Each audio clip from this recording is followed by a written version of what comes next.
sports editor and columnist for the Tuscaloosa News and Tidesports.com. And on this election day, Cecil, we're going with that for our playlist theme and a little replacements to bring in Cecil Hurt today. Always good to hear the replacement. College band personified. I don't know that there's any, maybe REM as much a college band, but the replacements are almost, I don't want to call somebody anti-professional, but they were definitely in that college groove. Didn't hear the replacements too much on Sunday mornings with Casey Kasem, counting them down, did you? No, but I heard "Pleased to Meet Me" many a time. Many times. It was it was definitely a top 10 in some of the college town bars. Yeah. No Absolutely. Doubt about it. Absolutely. Cecil, talking about the top 10, we've got the college football playoff rankings reveal, week 2 tonight. Going to be some movement, as we know, because Alabama ensured that would happen, and moving LSU about anywhere it wanted to move LSU on the field at Tiger Stadium on Saturday night. So the expectation, I guess, being that Alabama obviously stays in that number 1 spot, Clemson number 2. Notre Dame, you would think, moves up to 3. And is this where we see Jim Harbaugh and that return on investment start to come into play up in Ann Arbor, Cecil? I would think so. They were very impressive over the weekend. You know, I give Jim Harbaugh a hard time, but I also give credit where it's due. They dominated Penn State and looks good doing it. So I think they'll be 4. Oklahoma, I got to watch a little bit of Oklahoma and Texas Tech, and it was certainly a shootout. Again, I don't know what the defensive issues. They've changed coordinators. I don't guess they can change coordinators again. But you just get the feeling Oklahoma's going to get caught up with somebody, you know, with West Virginia or somebody, and it's going to bite them a little bit. Yeah, you talk about West Virginia and Oklahoma with those two quarterbacks, Kyler Murray, Will Grier. Is that sort of you think that becomes kind of an elimination game for the number 2 spot behind Tua Tagovailoa right now in the Heisman Trophy race? Yeah, if you wanted to look at it like that, I think there are some other candidates that are emerging. Wouldn't it be amazing to have Gardner Minshew up there on the podium with absolutely with Tua? Yeah, but yeah, I think Will Grier. He was the buzz guy, led them to that victory and made some plays that pretty amazing plays. So yeah, they could both be in. I could see both those guys in New York. You know, when you look at Kyler Murray's numbers right now, very similar to Tua's. Now he's had to play more football. He has played more football than Tua has, but quarterback rating is right there, almost identical with Tua's. He's thrown for a few more yards, again, a byproduct of playing more than Tua. A few more touchdown passes, kind of the same thing there. When you look at it in terms of what a lot of people anticipated being kind of the year of the quarterback in not only the Southeastern Conference, but college football in general, has it lived up to that billing, you think, Cecil? And maybe more of an emphasis on the SEC. I think it has, Travis. I think we've gotten away from looking at guys strictly as number 1 draft picks, and we look at them as college quarterbacks. Now, Tua could certainly be both, you know, in the next draft, the following draft. But you know, it's not just you look for the big, you know, Justin Herbert guy that's a prototypical pro. You appreciate the Kyler Murrays, the Will Griers, and that's trickled upward to where you appreciate the Mahomes and the Mayfield at the NFL level. But I think it's been an entertaining year, a great year for quarterback. A nod to a name that keeps popping up, but I thought finally really showed his potential on Saturday to Drew Lock of Missouri too, who had a great game against Florida. Yeah, we were kind of waiting on that one from Drew Lock, weren't we? I mean, we'd seen him light up Memphis and some other teams, but that was sort of a validation, a deferred sort of validation performance from Drew Lock in the Swamp. Yeah, I never know how it's gonna work out, but I think that's the one the scouts have been waiting to see. And say, honestly, we can work on this, we can work on that, but this is what he's capable of.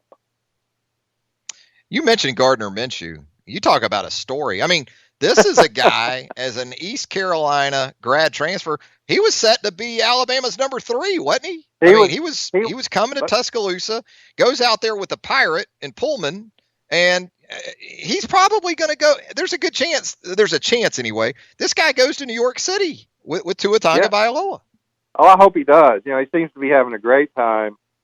He was the plan in case Jalen announced early that he was going to transfer. In case that was the decision that Jalen made. Jalen didn't make that decision. Jalen made the decision to stick with his team, and I think everybody thinks that that's worked out well. But had he come out at the end of spring and said, I'm going to win the job and I'm going to look somewhere else, Gardner Minshew was going to be the guy. So now maybe instead of sitting in a meeting room with Dan Enos, they'll be sitting at a dinner table in New York City.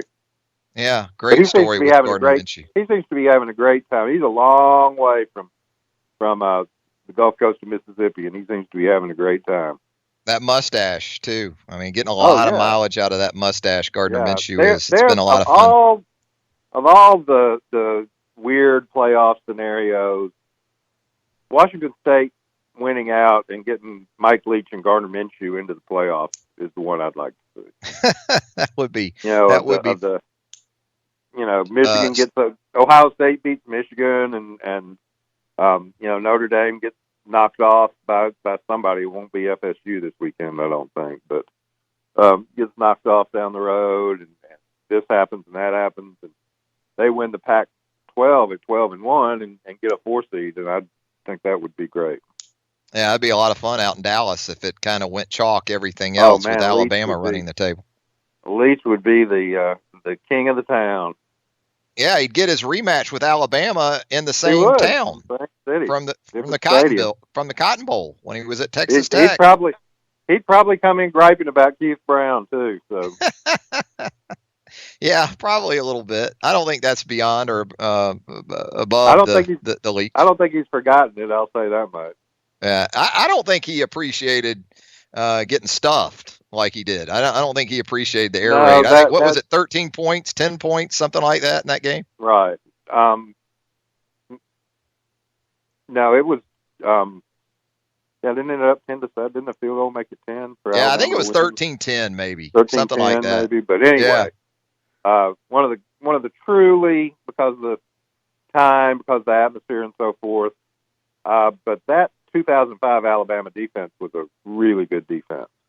And you talk about one of its best performances. It was against this next opponent for Alabama. It essentially won the game. The 2005 defense in Starkville scored the points, basically. You talk about Charlie Pepper. You talk about, of course, D'Amico. Roman. They were salty. They were salty. Roman Harper with the long NFL career. Freddie Roach. That was a. They get lost. Teams just get lost because of the championships. If you weren't a national championship team, if you weren't a SEC champion, if you didn't go to the Sugar Bowl, Alabama teams get lost. But that 2005 defense was won a lot of games for Alabama that year. Yeah, you talk about guys that get lost. DJ Hall on the offensive side in that era. You go just look at DJ Hall's numbers in the Alabama record book. Look, it didn't end all that gracefully for DJ. Okay, no, but when you look at the production, and I say this, I transition into this, Cecil, because I got an email from someone at 24/7 Sports asking me, greatest Alabama wide receiver of all time, and you understand this, this better than anybody else. You can't put into perspective what Don Hudson meant back in his era. He changed the game of football. He revolutionized the game. He was to football what Wilt Chamberlain was to basketball. People changed the rules Right. because of what he was able to do. But if you had to throw it to one Alabama wide receiver, this is the way I went with it. Because, again, the eras, you just can't. Yeah, what I ended up going with is if I had to pick one guy for Alabama throughout the years that I needed to convert like 3rd and 8 with, who would your guy be, Cecil? Might be Ozzie Newsome. Yeah. It might be. If you saw him play, and he was primarily a wideout at Alabama. People remember him as that kind of hybrid tight end in the NFL, but Ozzie was the single wideout in a wishbone for most of his career at Alabama, and he could go get it. He could make plays. That's not to sell any of this current run short. But again, let's leave Don Hudson out of the equation because we just don't know, other than Coach Brown. And I rarely do this, but when Coach Brown actually said something to me, I asked him, we were doing a story one time, I asked him who the best player he ever coached was. And he wouldn't answer. He guys he coached, they were his guys. He wasn't going to single one out. So I changed the question. I asked him, well, who was the best player you ever saw? And he did not hesitate. He did not bat an eye. He said Don Hudson's the best football player ever walked across the field. Wow. So how about that? And the numbers bear that out, hold that up. That's again, who knows what electronic timing before electricity was, but Don Hudson was supposedly a 9/400 guy with great hands and tough and route runner. So again, enough of the Don Hudson. I went with Julio is who I ultimately chose, Cecil, and that's understanding. Julio would, he would drop the football on occasion, but I don't recall many 3rd and 8s when Alabama really needed it. Julio not coming through in those sort of situations. And you know what I fell victim to probably after everything we just said about eras and making the mistake of comparing players from different eras?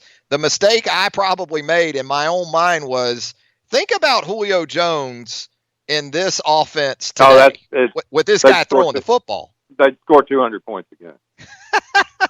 What could you do with other than the ones that Julio might just drop?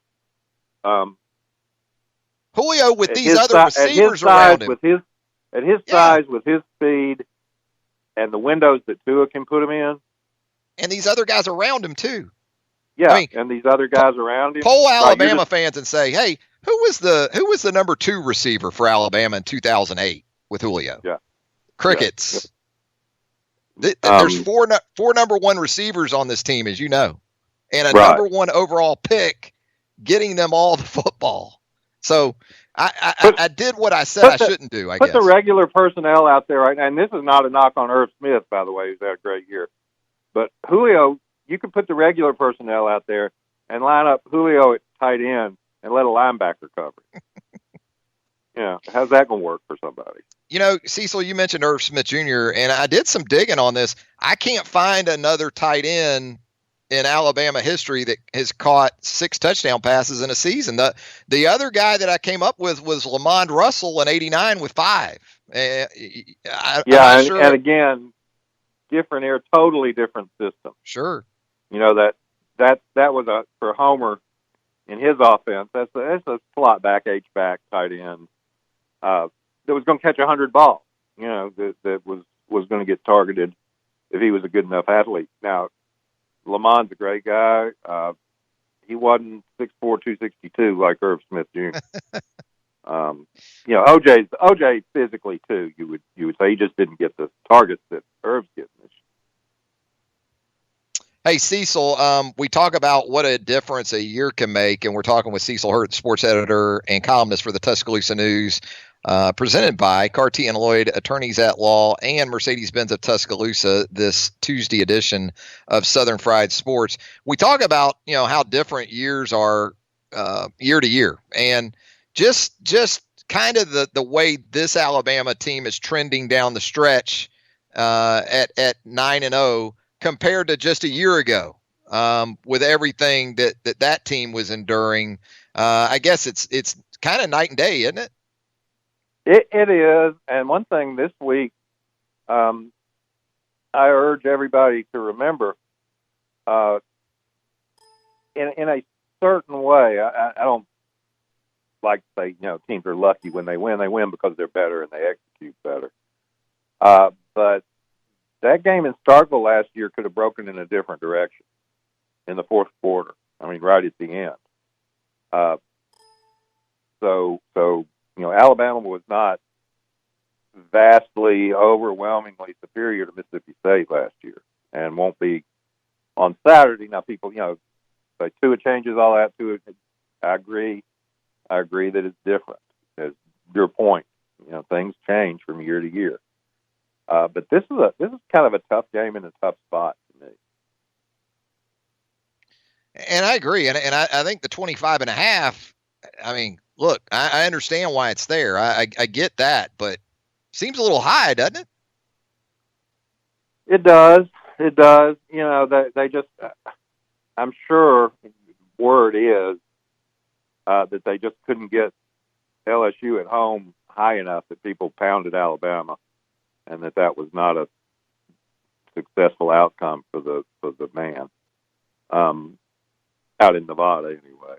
So, they just try and put point spread high enough to balance that, and keep people from pounding Alabama. But,